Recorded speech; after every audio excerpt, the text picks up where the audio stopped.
up, team? And welcome back to the channel. It's Monday, and that means it's time for Supplement Monday. Today, we're diving deep into one of the most popular and sometimes most misunderstood supplements out there, amino acids.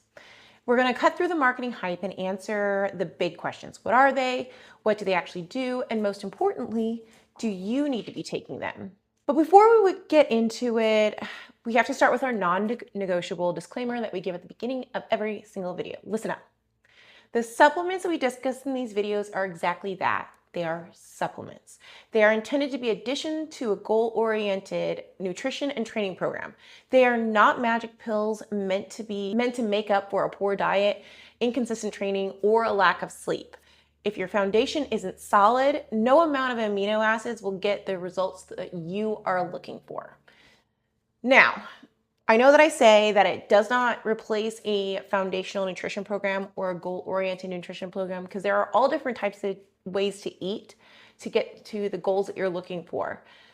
But when we speak about a foundational nutrition base, we really want to set that up first before we put on all the bells and whistles. And if you're struggling to build that solid nutritional base, one that can actually support your activity levels, your recovery, and your overall movement health, then you need a system. That's exactly why I created the Eat Well, Move Well program. It is for those who are confused by all of the information out there, but want to still perform well, want to still look good, want to still see improvements in the gym with their nutrition covered. Also, it's for people that don't necessarily want to follow a meal plan, but want to learn what's in food so they can make decent and goal-oriented decisions wherever they are. So, this program is not about fad diets. It's about building sustainable habits. It's a habit layering program. We teach you how to fuel your body for performance, not just for looks. We cover everything from calculating your needs to building balanced plates that keep you energized. So if you're ready to build on that foundation, the link to learn more is the Eat Well Nutrition program, and it is in the description below. Now, that all being said, let's get back to amino acids. First and foremost, what are amino acids? Think of them as the building blocks of life, and most importantly for us, the building blocks of protein.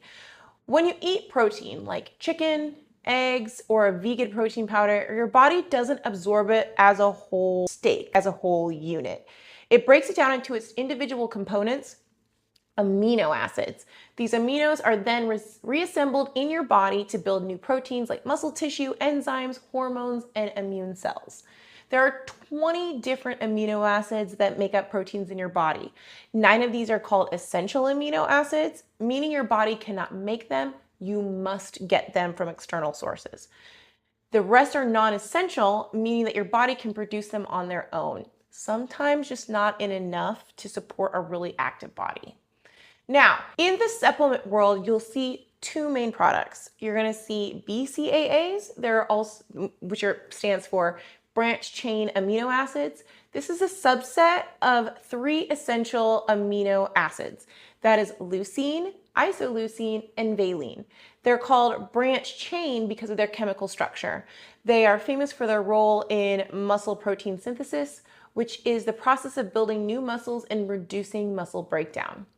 Then the second category is essential amino acids. These supplements contain all 9 essential amino acids. Since they're all essential, you need all of them to effectively build protein. I personally take essential amino acids whenever I am looking. I don't take just branched chain. I need to make sure that I get them all.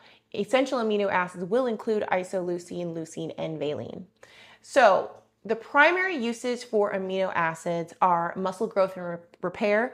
Leucine in particular is a key trigger for starting the muscle building process. Then amino acids also reduce exercise fatigue. Branched chain amino acids can compete with tryptophan, which becomes serotonin in the brain, potentially reducing perceptions of fatigue during workouts. They decrease muscle soreness. This is the main reason I take amino acids. I like to train consistently, and I like to train by a schedule. If I have to take breaks because of soreness or I can't push as hard as I need to because of soreness or pain or because of maybe muscular fatigue, I am not thrilled. I don't like that. I like to be able to give as good as I can give on a regular basis. I don't want to feel like things were holding me back. And amino acids really help me train at the volume and at the intensity that I want to as frequently as I need to hit the goals that I want to hit. So studies show, coming back to delayed onset muscle soreness, DOMS, studies show that they can reduce muscle damage and soreness after intense exercise. And then they also prevent muscle breakdown, especially during calorie restricted diets, cuts, or during endurance events. So that's intra-workout ingestion, which we'll talk about in a little bit, but also excellent to have when you may be going through some carb restriction or calorie restriction. Incredibly important. Also helps with the hunger pangs that you might feel at that time. Now, so if you've decided to take them, how should you take them? How much should you take and when? So for branched chain amino acids, a common effective dose is a 2:1 ratio of leucine to isoleucine to valine, meaning for whatever amount that isoleucine and valine you want to take twice as much leucine. Typically, this means a serving of about 5 to 10 grams when you're looking at a product. For essential amino acids, look for a product that provides a full spectrum and aim for 10 to 15 grams per serving. So you're looking for a little bit more. So if you have a scoop in your essential amino acids, look for, if it's 5 milligrams per scoop, you're going to take 2 to 3 scoops in whatever you're putting it in, whether it's water or a pre or post-workout shake, that sort of thing. Timing can matter, but it is not the most crucial factor when it comes to taking amino acids. You can take it intra-workout, meaning during your workout. This is the most popular and arguably the most effective timing. Sipping on amino acids during your training can provide a direct fuel source for your muscles, potentially fighting fatigue, and can kickstart your recovery the moment you finish your last lap or rep. Another option is post-workout. I personally like to take them in my pre-workout shake because I take it very close to my workout time. Also in my post-workout shake because, again, I tend to take essential amino acids, so I take larger amounts. So I usually take 5-ish grams beforehand, and then I take 5 grams after. And so that is how I do it. I like to sandwich my workouts with amino acids. But then you can also take them between meals or for fasted training. If you're training in a fasted state or going long periods between meals, aminos can provide an anti-catabolic effect to help preserve hard-earned muscle. So again, very helpful, usually very helpful for bodybuilders when they're going through their cutting phase. Amino acids are a key part of their ingestion to make sure that they don't lose as much muscle as they would if they didn't when they're talking about calorie restriction. Also, if you are doing fasted training, meaning you're training early in the morning or maybe you fast at some point in the middle of the day, generally early morning is most common, and you're going to do zone 2 cardio, taking some amino acids beforehand can really help you not go into a catabolic state to break down protein. You can also prevent that by making sure that you keep your heart rate at a lower percentage of your max. That way you'll burn more of your energy will come from fat utilization because of the aerobic component than anaerobic, which means it would break down ATP, muscle fibers, etc. for energy. So let's get into the nitty-gritty. What does the science actually say? And this is, as you all know, this is my favorite part. So this is where it gets really interesting. For branched chain amino acids, a 2017 meta-analysis in the Journal of International Society of Sports Nutrition found that branched chain amino acid supplementation reduced DOMS and muscle fatigue from exercise, but noted that the overall impact on performance was less clear. So, like I said before, personally, anecdotally, I do not use amino acids to improve performance outside of retaining and building muscle, giving my body everything it needs to retain and build muscle. Also to prevent muscular soreness post-exercise so that I can continue to train at a good clip and stay on schedule without having to take up breaks that are not scheduled or that are not planned. A big critique of just branched chain amino acids is that you're only giving your body 3 of the 9 essential building blocks. Think of it like trying to build a wall with only bricks but no mortar. This is why many experts suggest full spectrum essential amino acids. So while I'm very educated in this field, I feel weird calling myself an expert, but again, I personally encourage essential amino acids. There's a wider spectrum of amino acids. And again, amino acids are not just for building muscle. There are so many different processes that they can help. So I recommend getting as much good stuff as you can. So let's look at essential amino acids now. In a 2018 study published in Frontiers in Physiology, showed that essential amino acid supplementation was effective at stimulating muscle protein synthesis both at rest and after resistance exercise. It provided the complete set of tools needed for the job. Research, including work by Dr. Robert Wolfe, has demonstrated that essential amino acids are important stimulators of muscle growth, and their effectiveness is enhanced when consumed with carbohydrates. So I'll touch on what my post-workout shake is, but it is however many ounces I just pour it in of coconut water.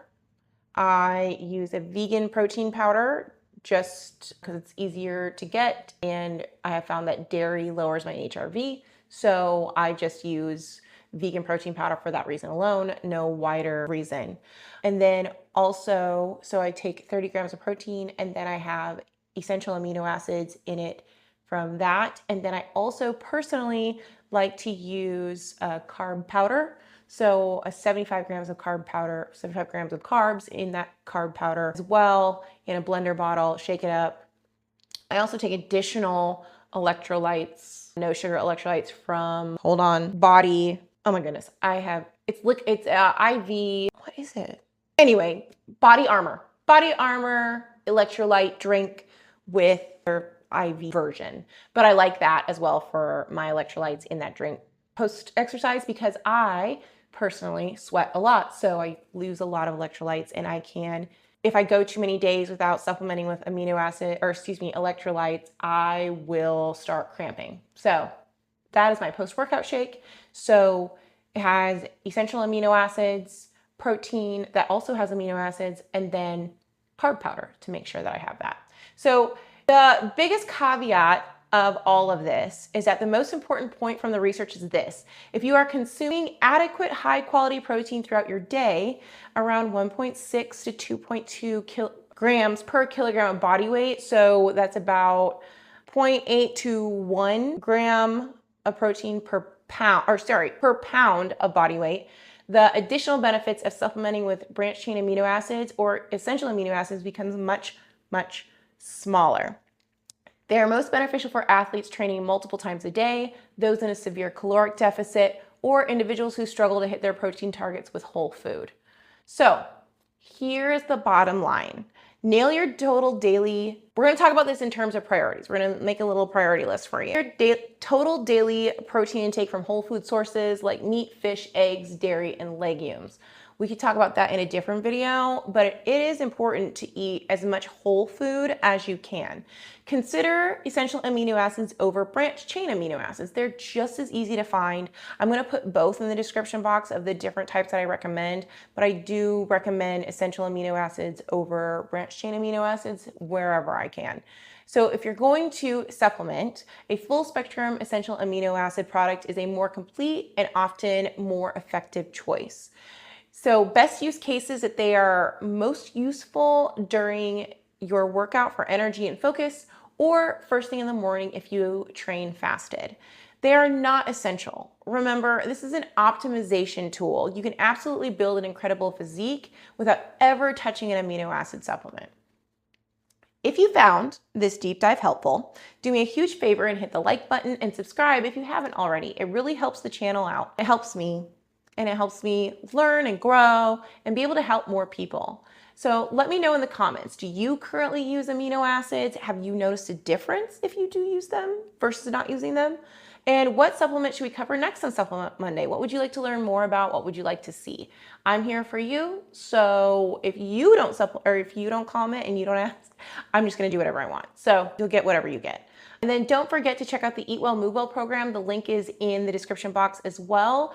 That is a 9-week program. It is $79 per person, and new groups start every single Monday. So you can jump in at any time, and you'll have access to me in the group, and then you'll have a personalized program with action steps that allows you to implement what you learn each day.